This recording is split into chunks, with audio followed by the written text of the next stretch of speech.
Right, well, given all that smog, understanding where our pollution comes from can help us make smarter decisions for the air we breathe. Our tailpipes pump out about 50% of the pollution we see in the air today. New Specialist Jed Boal is live and shows us when our cars and trucks pollute the most. Jed? Yeah, Deanie, the biggest contribution that most of us make to this cloud of pollution comes from our tailpipes right after we start the car. It's called a cold start. Fortunately, the cold start does not impact our smart habits when it comes to idling. We want people to limit how many times they're turning on their car. Tom Carter drives a pretty clean hybrid machine. We can limit your number of cold starts, and we're going to limit the amount of pollution that really gets into the air. As director of UCare, he wants to limit his carbon emissions.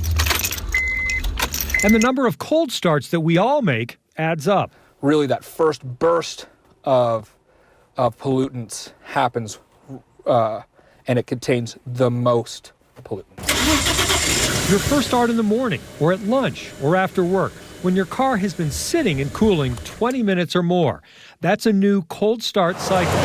According to the EPA, 80% of the pollution occurs during the first few minutes when the engine is running rich, the oxygen sensor is not yet operational, and the catalytic converter has not yet reached its light-off temperature. Every time your car sits for 20 and cools down 10, 15, 20 minutes, that's an additional cold start.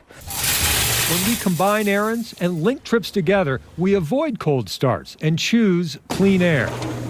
Just not turning your car on a day like today is great. But once your car warms up, limit idling as much as possible.